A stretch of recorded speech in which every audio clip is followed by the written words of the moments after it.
Hello and welcome to the Inevitable You podcast. This is your host, Brian Hemmer. And in this episode, I'm joined again by my good friend, Walter Goodwin, for another follow up discussion and the third part of this series with him on practicing mindfulness and meditation and really looking at the world and perceiving reality as energy and how do we manage our energy more efficiently? How can we direct it more effectively to accomplish things that we want and get the outcomes that we want in life? And so, in the first two parts, we really established the premise on why perceiving reality differently, looking through a lens of energy, frequency, and vibration is so important for evolving our consciousness and making better choices for ourselves.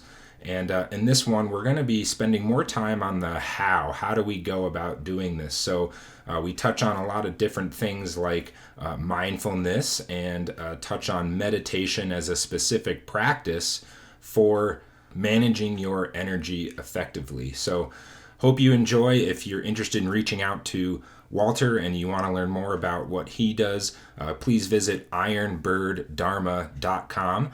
And as always, you can reach out to us with any questions, any follow-up questions that you'd love to ask or have me ask Walter in the upcoming episodes.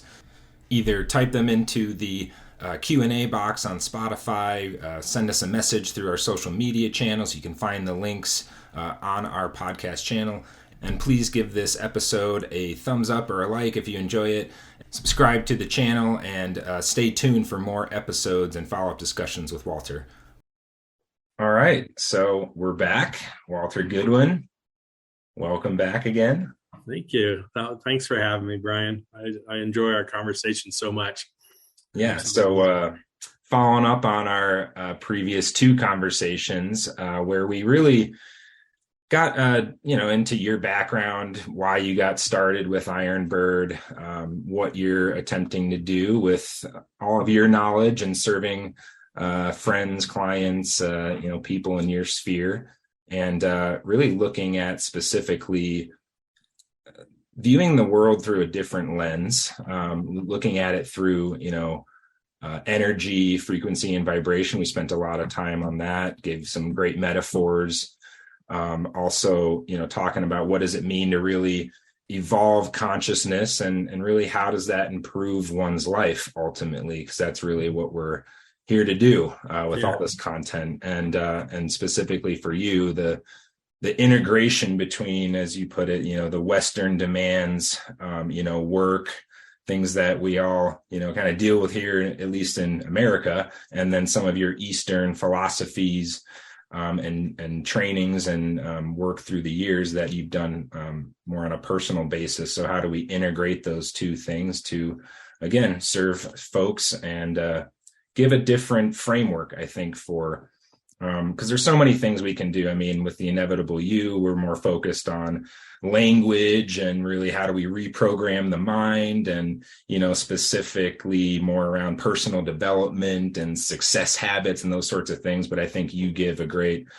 another side of things where it's more on a, for lack of a better word, spiritual, metaphysical kind of basis, just again, giving a different framework and how to improve people's life. So did I capture that pretty well? Anything you would add or? No, I think that you're reminding me of our conversations. I'm like, oh yeah, we did talk about that, didn't we? So I think that's a great summary of things. I think that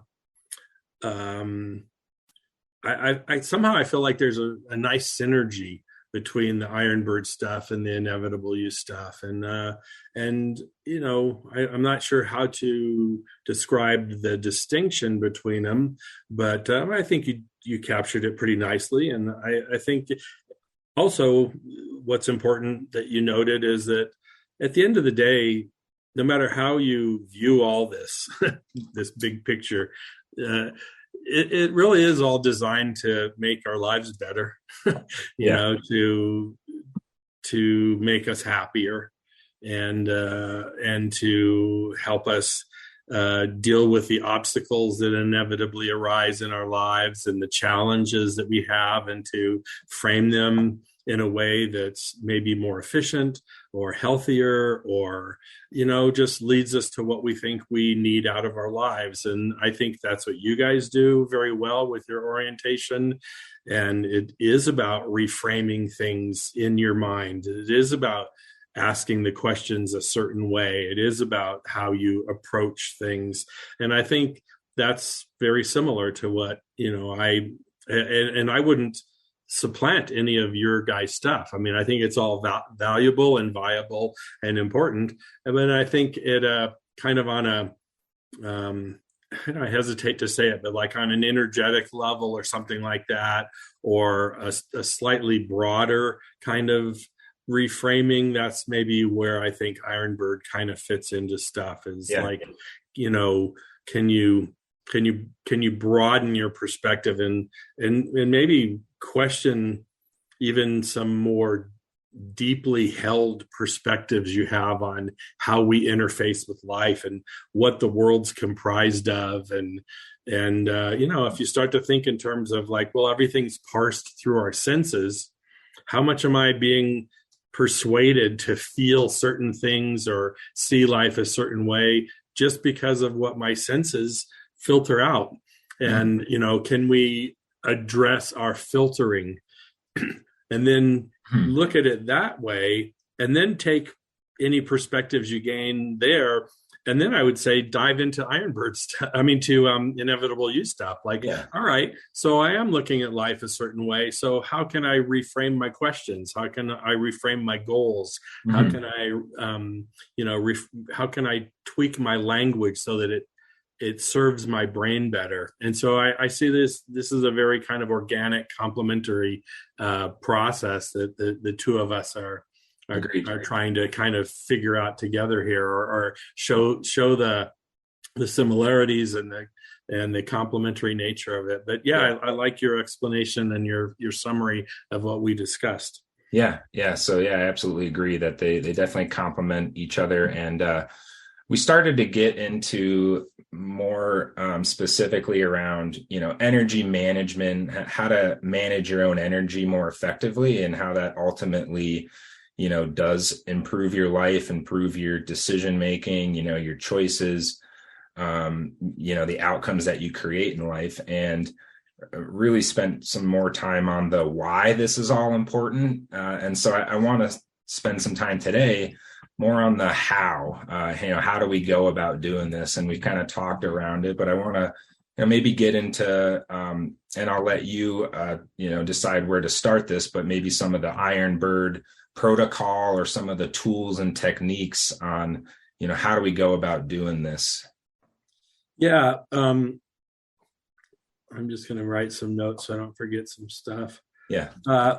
Well, that's the place to start, I think, from an Ironbird perspective is, it's one thing to hypothetically say, dude, the universe is all energy, man. Like, okay, but I have a asshole for a boss or something, like please make this more tangible or more practical. Yeah. So I think that's the task at hand, is like, can you reframe looking at it all from a very different, maybe, or broader, or I don't know, different perspective. And then can you pull that back into your life, and what can you do with it? Mm-hmm. So there are a lot of premises along the way that people might subscribe to or might not, but that's why I kind of try to go back to what the scientists currently say and what the mystics have said for a long time. But as science evolves, it's fascinating to me that they're not diverging, they're converging.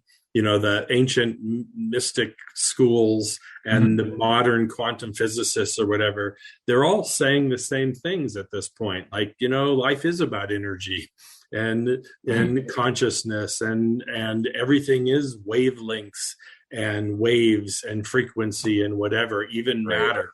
So it's kind of a leap when you have a solid body. And somebody says, dude, no, man, you're not solid. Like, but we also know that our thoughts and emotions are a lot less solid than our bodies are. And, our feelings and our perceptions, like where do you even have perceptions? Your eyes and ears bring in particular wavelengths of vibration, and then all it is a wavelength of energy, and then they tell your brain, or your brain tells us, well, that's a color, a particular color, or that's a particular note on the piano or something, right? So Right. there's all this translation happening anyway. I Right. mean, we don't, if we think that we perceive the world as it is just because there's some consensus, we're kind of wrong. Yeah. Yeah, there is consensus, but you and I might agree that's red and that's green or something like that, or that's a high note and that's a low note, but that's all through our shared common senses as human Right. beings. Well, what's interesting about that example in particular that I've thought about before is that, it's entirely possible that how I perceive blue, let's say the sky, is your red, just because of how our brain is processing that wavelength. You're just registering it as a different way. And so it really goes into this when, like in Inevitable You, we say reality isn't real, or, you're creating reality. Yeah, you kind of get that on like a logical basis of like, okay, well, yeah, what I experience, my experience is entirely different than yours. But no, like really how you're experiencing certain things in the world could be entirely different, just like how we experience wavelengths of sight, sound, everything. Absolutely. And I'm assuming that that it is all being perceived differently, but there's enough consensus that we kind of agree. Right. There's enough consensus in that small bandwidth of perception that we share as humans. There's consensus there. So we go, oh, this is the world. That's a tree and that's a cow. Right. We tend to not confuse those too much. Right. And so, or here's the border of Colorado and Nebraska. It's not there, but we all agree that we choose consensus. It's true. It's right. true. We make those distinctions. So, okay. So anyway, that's like a basic premise, which I think a lot of us would end up agreeing on, that there is some notion of everything's kind of energy, and that we filter that and we come to consensus, and then we go, okay, well, that's how it is, or that's how life is, or that is a cow, that is a tree, right. End of story. That is the border to Colorado and Nebraska. Yeah. But that's where I think things get interesting. That's where I think things start, because it is that consensus that I think is our, how should I say, that's the box we're held in. Yeah. That's what, to some degree, it brings us together. It gives us the ability to communicate and to share things and know what things to run from because they're big and they might eat us, and things to run towards because they're cute and might love us. And so it's good that we have all that. But I contend, since we just agreed that it's all about vibration and frequency, that there's this kind of upper limits of frequency and lower limits that constitute the human spectrum of awareness. Okay. All right. Yeah. And we live our lives a certain way, and we largely stay within those bands of perception because of how we are as human beings, because of how we've been taught to perceive and taught to live, and and also not taught. Right. So my next premise, I guess, is that that can be altered. Yeah. Like let me take a step back.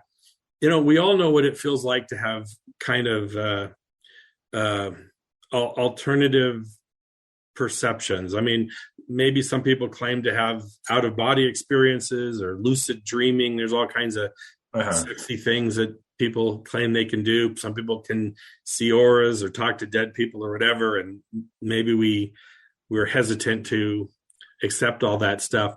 But we all know what it feels like, for example, to be in love, or we all know what it feels like to grieve. Like if you lose somebody that's really close to you and it just wounds you deeply, we all have had that experience of perceiving the world completely differently. What comes through our perceptions is completely different than what normally does. It's a very different experience. And on the high end too, sometimes we're just ecstatic because something that you've been working on forever in your life has happened, or something that you super desired, has turned out to work out for you or whatever. And we have that kind of high end, joyous, sense of, almost an ecstatic sense of just pure joy or whatever. So we've all experienced the extremes, and we also know that normally we live within those extremes. So, and this is getting back to your question about how. So my premise is that we can go beyond those extremes. Now, we wouldn't necessarily want to go beyond the lower extremes, but you can. But we would, I think, all like to go beyond the upper extremes of where we're limited by our senses and by our emotions and by the way our brains kind of work as human beings and the way we've been trained. So this is my next leap of faith, is that you can transcend those upper boundaries and limitations. And by shifting frequencies and by shifting energies and by, learning how to manage all that. And I'm never quite sure how to describe it, because like what I want to say is managing your energy, but that sometimes comes across as, well, if I expend a lot of energy, that's bad.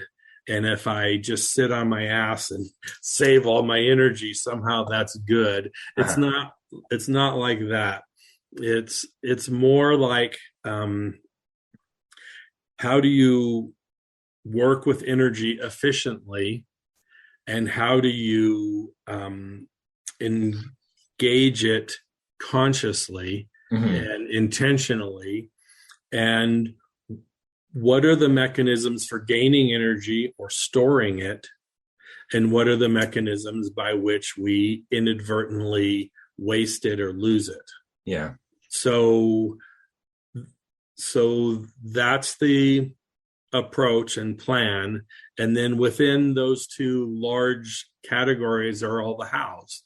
And a lot of different practices and techniques that help you store power, store energy, and a lot of places where you can look in your life and be more mindful and see where you lose it. So I think for a lot of folks, and just to touch on that point, it's almost habitual that we unconsciously expend the energy more on that bottom part of the spectrum, to where we've all felt it. It can feel like a downward spiral. One thing can set us off. Maybe it's dropping our coffee, spilling our coffee all over ourselves in the morning. And then the next thing it's, we're stuck in traffic, and then it kind of compounds, and we're expending energy more on the half empty side of the spectrum, where it almost feels uncontrollable. And hey, that's just the way that it is. And that's just, you just hit on it. As soon as you say that's just the way that it is, that's what you're doing, is you're encapsulating yourself in how humans have all been trained. Because and that's not false, you could say. It's not false, but if that's what you're saying, that's just the way that it is, then there's a dead end right there in front of you in terms of, well, can I do anything about it? You've just said you can't. You've stopped that process. Okay, so where do I begin with what you just said? I think you're right. We spend a lot of time on the lower end of the scale, the spectrum, and we don't stop ourselves and we say that's just how it is, or we justify a lot of that time we spend in those mental states, because we say that's just how it is. Or we say, well, if that son of a bitch hadn't cut me off, I would not be pissed off right now. So this is legitimate. This is a legitimate reaction to and we'll that. Tell a story to reinforce why it is the way that it is, and it just kind of perpetuates its. And if you if you have a circle of people in your life where you go, let me tell you what happened this morning. This guy cut me off, blah, blah, blah. I got pissed off. Is that unreasonable? Everyone would go, well, did you road rage with him? Did you shoot him? Did you run him off the road? Mm-hmm. What did you do? Well, I just got frustrated. Well, that's reasonable. That's what we all do. Yeah. So you didn't do anything unreasonable. You did something, you had a reasonable reaction to that moment. So yeah, it's all good. That's how life is. Yeah. Yeah. So that's the distinction I'm making. So where do we gain energy? Where do we lose energy? Mm-hmm. And largely we do that in our thoughts, in our minds, in our emotions, mm-hmm. and in our reactions.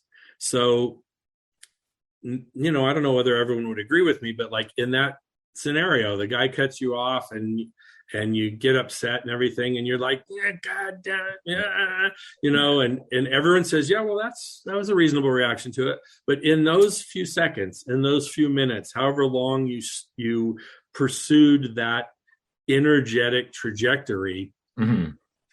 you are spewing precious energy out of your autonomous container called you, right. Your brain, right. Your mind, your perceptions.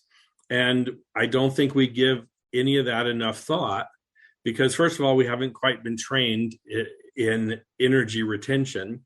We've also, like you point out, been absolved of guilt or responsibility or whatever else. Everyone would say, well, yeah, of course you're going to get frustrated. And on some level, yeah, I can't find fault with that. Uh-huh. There's a lot of things in life that frustrate us or that get us upset. But the truth is, we don't really focus on what that means to us from a consciousness perspective. Mm-hmm. I mean, you hit on it. You have a situation like that, and then you're just pissed the rest of the day or the rest of the morning. You're at work and you go into a meeting or something, and everybody's like, hey, morning. You're like, yeah, whatever. And we all carry that, right? And then that vibe, that dark cloud spreads or whatever, and it's bad for the people that are touching us and touching it, but it's worse for us because we're left in that low level of awareness, that low level of consciousness, and it takes energy to do that. Yeah, we waste energy, precious energy in that.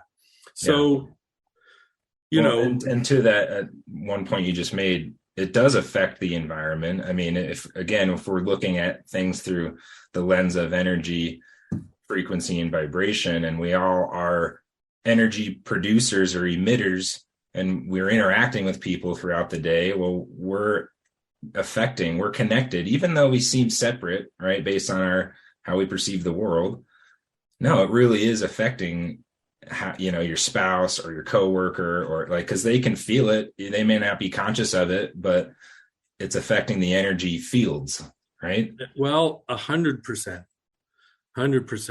And, to some degree, we all acknowledge that, because if somebody comes into the room in a bad mood or whatever, you feel it, and you might not think anything other than, I'm just going to not engage with them because they're having a shit day. We all had that experience. Yeah. But if you take it just a little step further, and you're right, we are all fields of energy, fields of awareness and consciousness.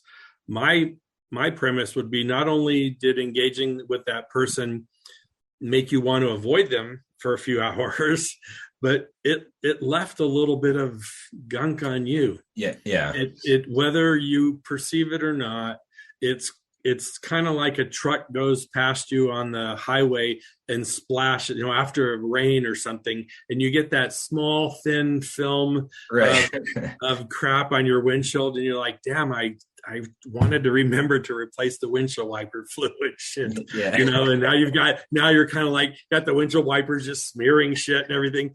To me, that's life like that. It's like all this crap gets thrown up, you're smearing it, and you're like, and it's because people just spew their energy all over the place, us included. Mhm. We waste our energy, which sinks us into a lower state of attention. We engage with people whose energy kind of, overlays us to some degree. We know sometimes people in a bad mood can put you in a bad mood. Sometimes, why are you friends with some of your friends?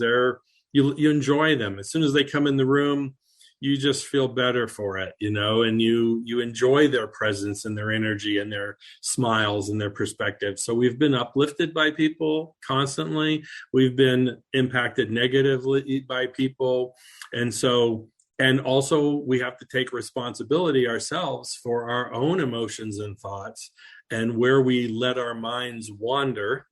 And since it's all energy and nothing's more material than anything else, what happens to you in that conference room with people in bad moods and stuff, if that person leaves the room but your mind leaves with them, there's no time and space, really, right? Yeah. I mean, there's no separation ultimately. There's just there's quantum entanglement in the universe. You turn this particle on this side of the universe, its paired particle turns on this side of the universe. Right. That person walks out of the conference room and you, son of a bitch, well, you're still in that weakened, depleted state, lowered state. Right. You're still putting energy into that transaction.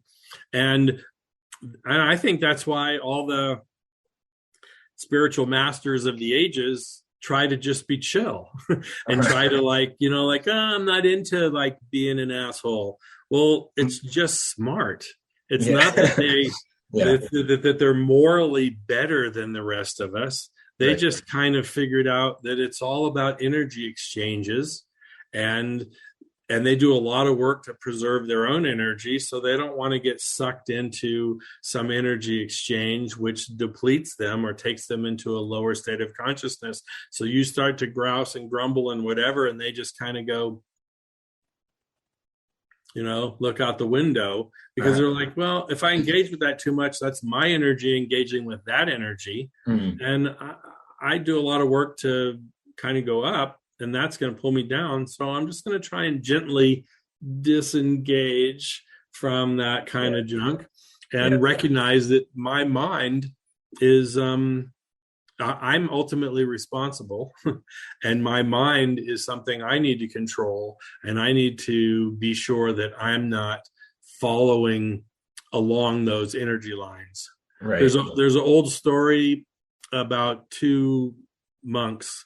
I can't remember where it came from. If it came from Japan or wherever, but in any case, these two monks that were celibate and impoverished and all the vows and all that stuff, they're walking down the road and they come to a flooded stream or something, and there's a woman there trying to get across. And so one of the monks, against their vows, apparently picks her up, lifts her up, and carries her across the stream and sets her down. And they go on walking down the road. And the other monk goes, look, I don't want to bust your balls here, but that's like a no-no. like what you're not supposed to touch them, you're not supposed to, we're celibate, blah, blah, blah. And the monk that helped her out said, I put her down after we got across the stream. You're still carrying her. Yeah. So where are we carrying energy? Where are we carrying things that we should put down? And my assertion is that all of that matters. And so ultimately, how you manage your energy and where it takes your emotions and your thoughts and your your consciousness, your conscious, but like you're almost like you've hoarded or something. You've got some energy contained. You've got a tank of energy. Mm-hmm. And so you have to be cautious about where it's like a gas leak or something, or a leak in the gas tank of your car, or, like a leak in the gas line in your home. You're smelling that sulfur smell. It's like something's off. You have to be conscious, and it's nobody else's ultimate responsibility but yours. Mm-hmm. Sure, people might walk up to you and punch you in the nose, and they shouldn't, but it's your responsibility how you react to all of that from a preservation and conservation of energy perspective. Yeah. So that's kind of how I feel, and I could go on for a long time about energy loss. And real quick, to that point, what's coming to mind for me, a tool that we use a lot with clients is the art of allowing, and it's within the law of attraction realm. But essentially, in a nutshell, it's the world is designed, the universe is designed for us, anyone to have whatever it is that they want. There's enough resources on the planet, and to the extent that you pay attention to someone else's attraction, it automatically becomes yours. And so this is very challenging to do, especially with like a loved one who's maybe in a bad mood or something terrible happened to them. Maybe they're grieving, right? We tend to take on some of that pain because we want to cure it. We want to take it away. We don't want to see them, in pain and anguish. And so art of allowing, essentially, it's, can you allow that journey, that creation, their creation for themselves, and still allow your own? Or let's say, instead of taking on that pain, love that pain or love that journey, that they're going to get whatever they need out of this lifetime or that experience to grow or to heal or whatever. You can love it without taking on that energy. Right. Yeah, that makes total sense. And I guess, what I would say is that I think there's a way to be compassionate in those situations and to observe them without being all caught up in them. And That's exactly what you're saying. You're not trying to prevent them from having their experience, which they've chosen, perhaps consciously or subconsciously or karmically, but they're having their experience. So the question is, what is your role in that moment, in that experience, and how much do you want to take on or not? And I think if you're unconscious about it and you just get swept up in their drama and I call it writing the script. If it's their script and they're writing your part in their script, that's a big energy drain. That's an issue. But if you say, okay, I'm going to write my script in conjunction with their experience, you might just decide, I'm walking away because they're being unreasonable. That's it. My dad used to call it blind them with ass, just boom, out of the room. Or you might say, well, they're going through some shit, but I'm not going to let them, I'm not just going to give in to their demands, or I'm not going to, it's like having a toddler have a meltdown. You got to what degree are you going to allow them to have a tantrum? So that, I think, is writing your own script, and that's you choosing to engage with that situation a certain way. And there's an element of energy preservation contained within that. To what degree are you working with that person, working with that situation, allowing them to do what they need to do, but kind of saying, but I'm not gonna, but you don't get to kick me, or or no, I don't agree with your assessment of the situation. You're all upset, and that's a false perception on your part. There's so many different ways that you can engage actively with them, allowing them their experience, allowing them their choice and their perception, and hearing them, listening to them, but then I won't say making a stand, but assuring that you have your autonomy in that engagement. You didn't merge all your energies with them, and you're not all caught up in it with them. There is some distinction, and that is, I think, proper energy management, which keeps you elevated, keeps you from being confused by the energy that they're spewing out. And it puts you in a stronger position, actually, ultimately, to be supportive of them. So you don't have to avoid every bad situation you come across, or every funky person you come across that's having a bad day, but you have to decide, what does that mean to me in this moment? How do I engage with them? And that is, I think, proper energy management. Mhm. And if, and I think we could all envision that hypothetically. We've had countless situations in our lives that we've handled poorly, and we've gotten all wrapped up in shit and, whatever. But we've had those few moments where we've been like, okay, just going to take a deep breath and not get sucked in. Mhm. And then, you work through it. And afterwards, you feel much less trashed, don't you? You feel much less, gunked and confused and emotional and angry and like, I don't understand why they don't ever, you come out of it kind of like, well, I don't know. Hopefully that was helpful to them. And so interestingly enough, you consciously engage, but it doesn't wipe you out. It doesn't suck all the life out of you, the life force out of you. And I think everybody would have to agree that we understand that you can engage if you engage the right way. There are ways to engage which preserve your life force and also allow you to be of service. And then there are ways to engage where you get kind of sucked up in the drama of everything, and it just leaves you flattened, wiped out, and you got to recover from it. And so that's kind of what I'm saying is that it's not just about avoiding people or avoiding situations, but it's how you can maintain your objectivity and how you can perceive what's going on and create a little bit of distance in it.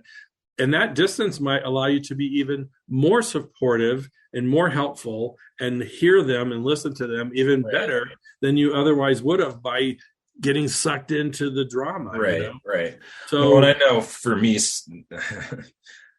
I've certainly wrestled with this over the years, and just working with clients, I have to be really conscious about how much I'm investing, my energy into the drama, but the story or the whatever they're going through, I'm there to serve, I'm there to help. And it's not, they're not doing it maliciously. Like they're not trying to deplete me, but I know sometimes I'm left like, I'm like wiped. And maybe it's because I, wasn't as conscious about my own energy expenditure. And granted, I am there to, give my energy and be the coach and be supportive and all that. But it is truly an art. It takes a lot of conscious awareness. And, sometimes after, if I am depleted, to like recharge and re-energize, for the next client. So I'm of highest service. So I totally understand where you're coming from or what you're saying here. And I think a lot of people can,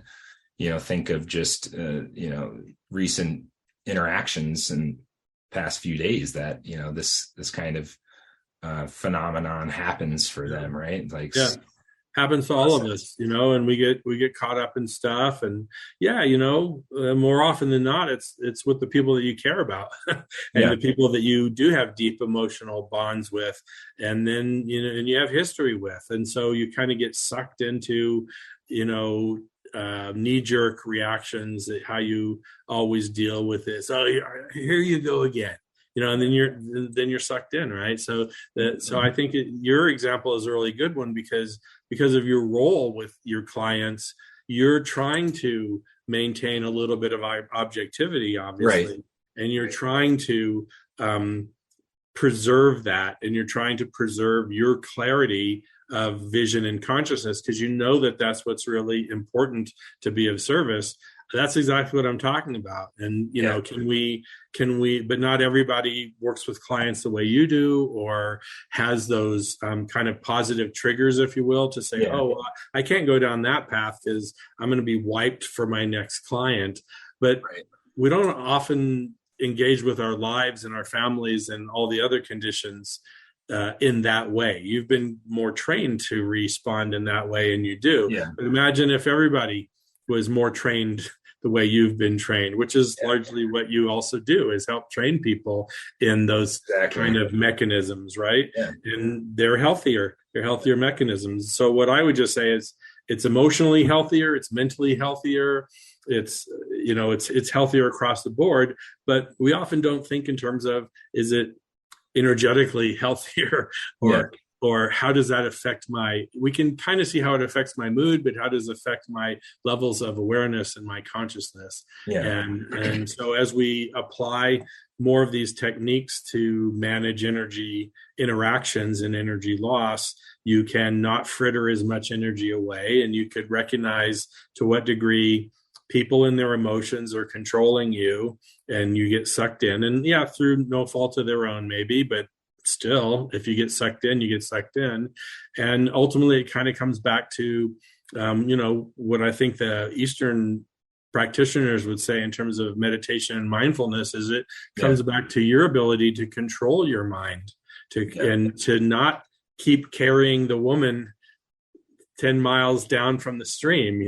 What can you let go of consciously? Where can you consciously place your mind? How strong is your mind, so that you can how much control do you have over your knee-jerk reactions and emotions, so that you can maintain your energy profile in a better way, a more efficient way. You save energy now, you have more later, and you don't know what effect it will have on you.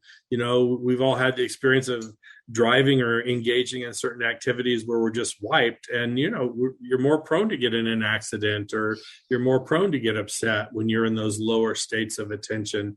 So anything we can do at any moment to keep our attention up and elevated, and to not get sucked into stuff and fritter our energy away, it puts us on a whole different trajectory for the day and the week and the month and our life. And so I see it all about being all about kind of energetic trajectories. And in any given moment, not to put too much pressure on any of us, but there's always forks in the road. You can always flip the guy off or not. You can always get sucked into the family drama or not.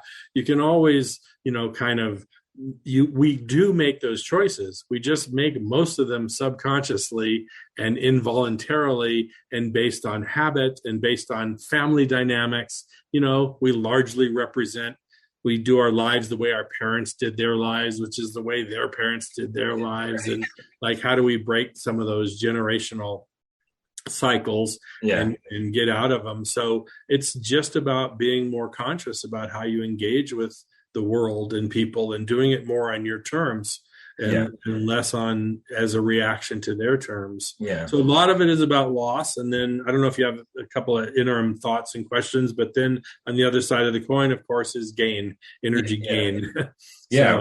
Love to get into that. And so what I'm hearing is, on one hand, a large portion of this work is done moment to moment, interaction to interaction, being conscious of that as much as you can throughout the day. And then on another hand, I'd love to learn more about, and maybe this gets into the, how do you gain, where does, meditation fit into this sequence? Is meditation used as a tool to, reflect back on some of those experiences, how, for future similar interactions? What's more of the how into, how you go about getting that consciousness and more effectively managing the energy? Yeah, well, I think you nailed it. I think the opposite of loss is gain.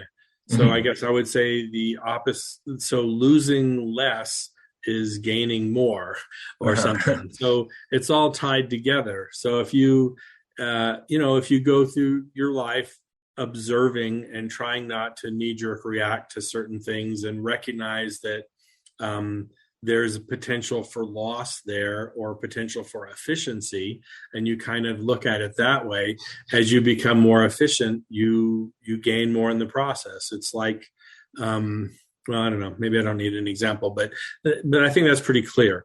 So as you become more aware and conscious of managing those things, it starts to serve you, because you're not taken out by that that experience you had driving to work in the morning, or you're managing it better. So you're starting to use your mind to control your reactions, and you recognize that your thoughts are pretty powerful. Your mind is pretty powerful, because it can take you in any number of places based on your choices. And those places you go have a immediate effect on what you're seeing, feeling, thinking, perceiving, and ultimately, I would say, your states of awareness. So there's managing loss to incur gain. Then there's just, which I think, I don't want to put words in anybody else's mouth, but the Buddhists talk a lot about mindfulness, and I'm never quite sure what the hell that means, even though I've been studying Buddhism for 40 years. But I think, sometimes they say, don't dwell on the past, don't worry about the future, live in the now. Yeah. And I'm like, okay. Yeah. I don't know how to do that. Maybe I'm just stupid, but like, right. What does that mean? Live in the now, Yeah. So, but I think that for me, everything you just described, being a little bit more conscious, a little bit more aware, training our minds to not let them wander into depleting situations, and, all that churning is using a lot of energy. And worry, fear, anger, all those things, frustrations, all that churning takes energy. Right. It literally takes energy to do that. So if you train your mind to try not to do that when you see it coming up, for me, that's a good definition of mindfulness. Yeah. Like, just try not to let yourself go off the rails. Like for me, that says a lot about me. But if someone says to me, be in the now, I'm like, oh. But if someone says to me, don't lose it. Yeah. Well, now sucks. What do you mean now? Exactly. You want to be in my head, in my life? Come on. But if someone says to me, when shit happens to you today, try not to go off the rails. Because shit's going to happen to you, man. And you're going to have you're going to react to everything that comes your way, one way or the other. Try to react, in an intelligent, efficient way. To me, that's mindfulness. So Buddhist mindfulness, or just plain old mindfulness, I don't have to ascribe it to Buddha, but just that notion of trying to be more conscious, more aware, more mindful of how you're engaging with the bumps in the road that come up in your life, then that's energy management. That's mental control. That's consciousness management. So then, I don't know whether I'm jumping around too much or whatever. And a distinction there, and how it kind of ties into what we do here, with clients, is that looking at the program, because the programming is in large part what's driving those automatic, unconscious responses. It's cause and effect. Something happens, we take this action, we think this thought, we feel this feeling, but why? Like, what's that? Why does it lead to that? It's gaining consciousness around that. And then how can we now direct that, or consciously change or shift that reactive response, or what we do with that data? Yes, that's it. Yeah, that's it.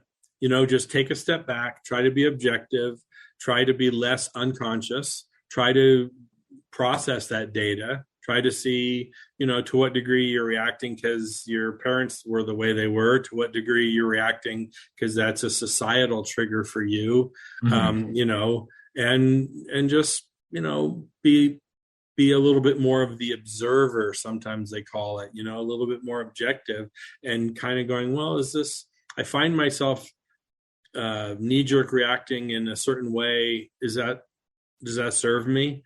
Is that what I want to do?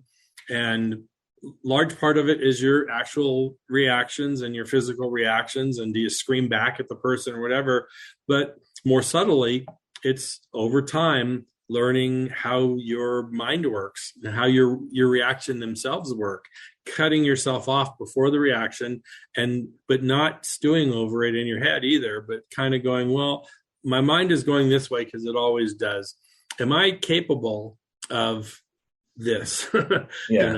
And so I would say that's a large part of engaging with the world, and there's countless opportunities for lessons there, all having to do with increased mindfulness, and mindfulness now being how much do you continue to react knee-jerk and being triggered and have your buttons pushed, and how much can you kind of take a step back and say, could I retool my thinking and look at things in a different way and catch myself and react differently? Can I catch myself in time? And that's mindfulness, I think. Yeah. And maybe this is a segue to energy gain. You do that better with practice, you know, and you do that better when you've got more energy, which in my opinion shifts your consciousness, and it puts you in a better frame of perceptivity out of the gate. You know, we know what it's like to feel exhausted and drained and angry, and we know that no matter, you know, what happens, it's not going to go as well as it otherwise could.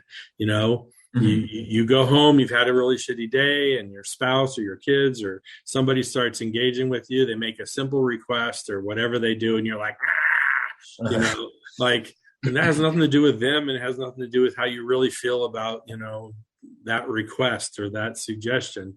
It has to do with your state of attention. And so, so you have to be mindful and manage loss and manage your energy interactions, because that saves and stores up energy and power.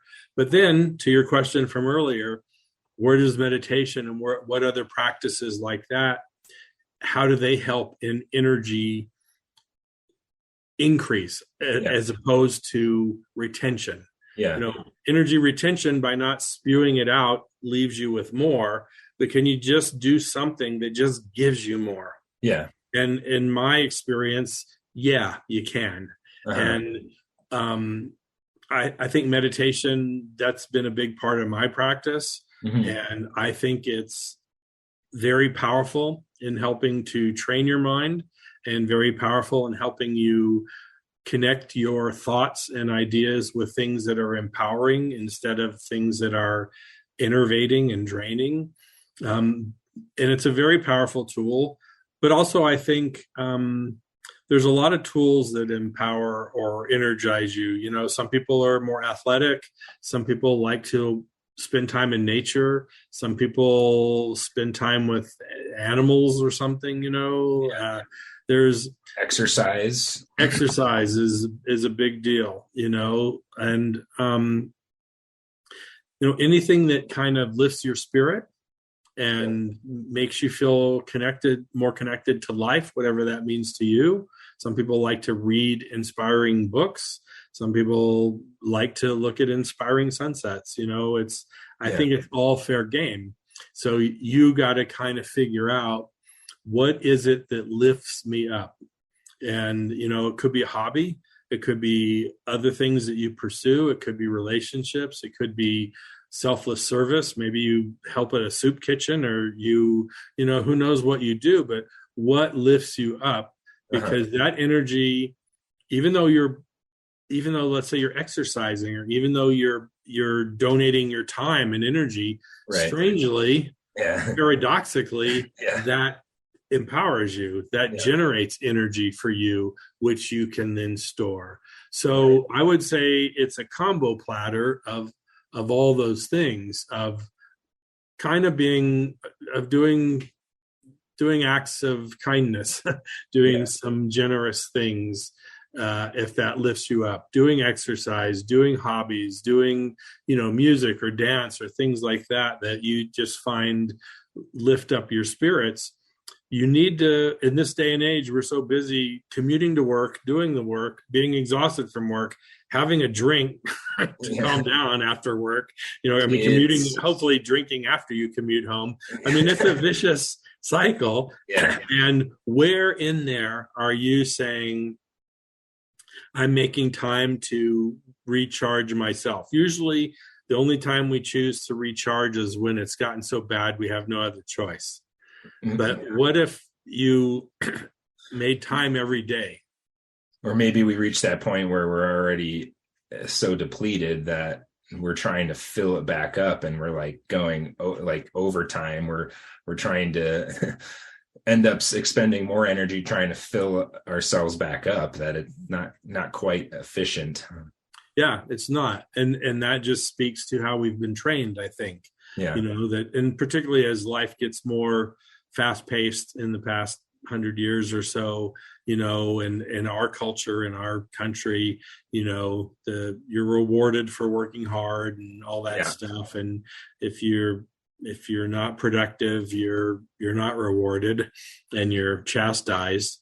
Yeah. But I would say we all need to take a step back and figure out the things for us individually, all of which kind of serve us collectively, but we're all individuals. You might like different things than I do that inspire you and uplift you, but you have to make a commitment to those things in your life. I have to make a commitment to those things in my life.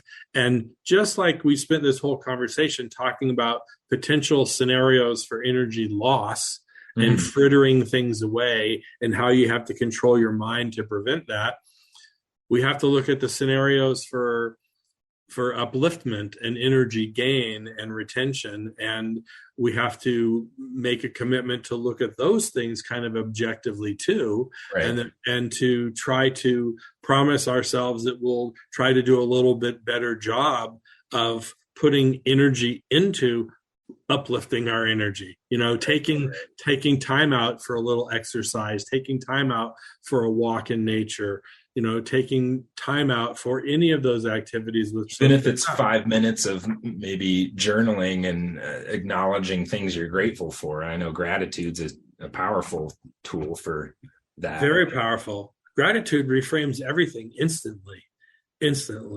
And it comes back to the power of our thoughts and the power of our emotions in our minds. And to the degree that we can control our minds and emotions, we can be happier and we can be more empowered. To the degree that we're just affected by all that, it's like emotions sweep through us, fear sweeps through us, all these things sweep through us, and then we're knocked back on our heels and we're constantly in recovery mode. How can I not completely fall off but I'm off balance, and we're constantly held off balance. So what can you do to counter that? Because life has a tendency, work, families, everything has a tendency to kind of knock us for a loop. So you, in my opinion, you gotta put a stake in the ground and say, I'm gonna consciously do things that regain my balance, regain my energy, help me calm down, help still my mind so that I can see more clearly. It's like the difference between a serene lake and one where the water's choppy because of wind, right? Yeah. That's our minds. Yeah. So, and that's why I like meditation so much. We must engage in our lives. There's no ifs, ands, or buts. And we must manage our minds during the course of the day and all our interactions.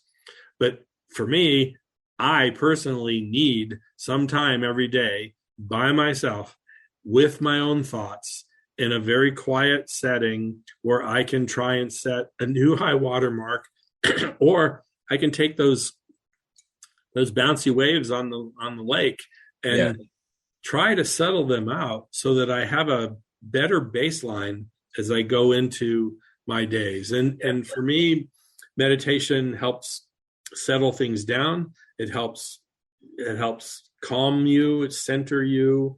And for me, it's a great opportunity, since we know our minds are all over the place and they touch a lot of things and everything's energy and we're all connected and yada, yada. That's all true. So if your mind is tap dancing around all the problems you have at work or frustrations in your marriage currently or whatever you're going through, what are you doing to counter that or to reestablish some calmness or some clarity? And put your mind in a touching good energy, put your mind touching calmness. And I think that meditation is probably for me anyway, the most effective tool to generate calmness and generate the intentionality of putting your mind into the right place. Yeah. And out of that, let me back up a second. Just like I said a few minutes ago, all those energy interactions and frustrations and angers and stuff are ways that energy gets frittered away and it slowly gets depleted. Mm-hmm. Countering that, every time you calm your mind, it actually generates energy. It actually pulls energy in because you're connecting.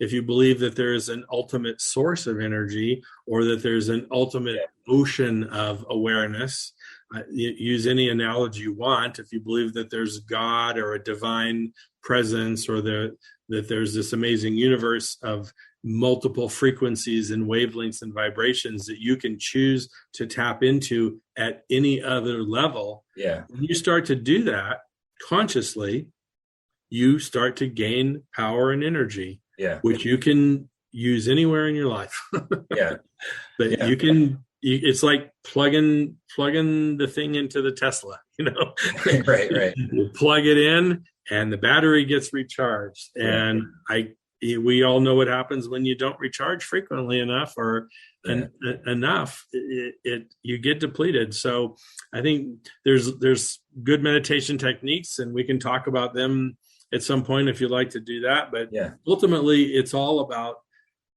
countering that overactive mind with thoughts that come from God knows where and take you on journeys that you don't want. And to what degree can you start to gain some control over that, which you can. And as you control that, it's like letting the lake settle and be calm.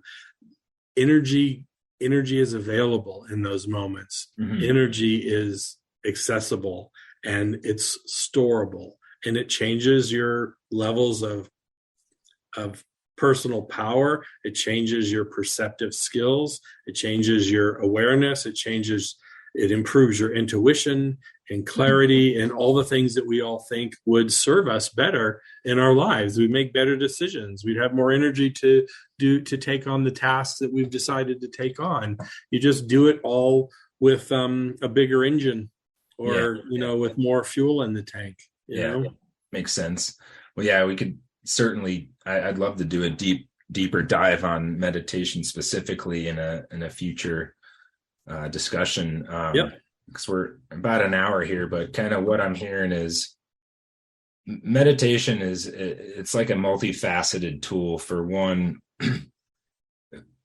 more mindfulness, right? Bringing more awareness into what's going on up here, maybe corralling some of the seemingly uncontrollable thoughts that are happening, stilling the waters, and also brings in some introspection, used as an energy gaining tool.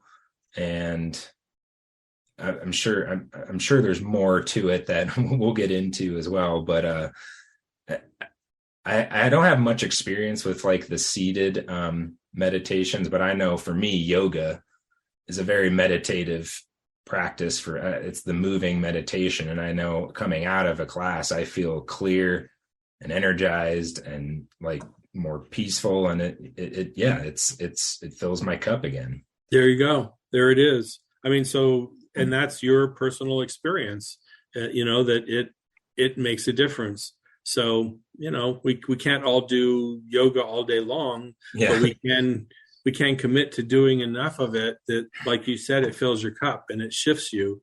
And then ostensibly you come out of that yoga class shifted and with enough restored energy that you can take back into your life, and you can engage with that clarity and that perspective that you've pulled out of the yoga class. So you've empowered yourself by going to that class, and you've shifted your consciousness, and now you can go put it back into your life and hopefully not lose all that energy in the first 10 minutes of walking out of the yoga class. You gotta, now we're back to energy retention, now that you've done something which very tangibly gives you energy or produces energy or gives you an energy gain. You engage in those activities in the yoga class, and you come out of it with a sense of having gained energy, and because you have. And so now the question is, how do you go apply that? And if we just keep getting more efficient at that process, gain more, lose less, gain more, lose less. It changes everything. And one of the things that fascinates me, and maybe we could spend some time talking about this when we do a deeper dive on meditation, but some of the cooler things that I notice or tends to happen is like with like breathing, and like hatha, I think is the term they use, where you're with your breath, you can generate energy within you and almost create it, like charges you. It creates this heat, it creates this charge in you that I feel that, there's something more happening that I'm not entirely sure what's going on, but I feel it, and I'm sure there's some really cool kind of, what's the word I'm looking for? Not out of body, but kind of metaphysical things that are going on within you as you do some of these practices that opens you up to a greater experience of reality than just normal waking, doing my work. And no doubt. I mean, we're back to everything's energy. And so there's your body's energy, there's energy cycling through your body.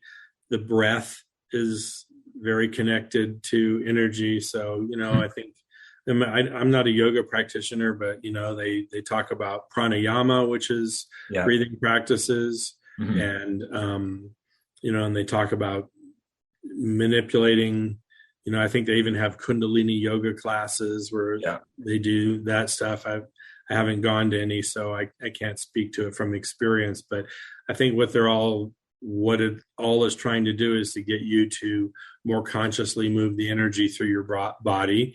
And I think that's all viable, and you can do that. And at the end of the day, I think, those are mechanisms to bring more energy in. And, but I think that it's in conjunction with all that, you just have to see the effect it has on your mental states. And, where we lose most of our energy is in our minds and our thoughts. And so that's where, for me, in my experience, that's where most of my attention goes. I don't do a lot of, they do all these, and different stuff, but the breath is tied to the Kundalini, as it can be manipulated up the central channel of your spine and all that stuff. And I think it's just another mechanism for washing toxins and gaining clarity, is engaging the breath in that process. I know there's so many different cool things you can do with like breath and, focusing on certain chakras and introducing mantras and things like that. So I'm sure maybe we'll get into some of that when we do a deeper dive. I have more experience with chakra meditations and mantras, and, I have my opinions about where that can all be used and how that serves you and how helpful that is even to Westerners, Cool. Absolutely, we can dive into that stuff. And I know a lot more about that stuff than I do know about, pranayama and stuff, Well, cool. Well, I'm definitely interested in learning more. I think we covered quite a bit today, as always. Very fascinating. Love our discussions. Me too. Looking forward to our next one. So thank you again. My pleasure. Thanks so much for inviting me, Brian. All right. Take care, Walter. All righty. Hope you enjoyed that conversation with Walter. Hope you got a ton of value out of it. Please remember to subscribe to our channel if you want to hear more episodes with Walter, and give our episode a like or a thumbs up.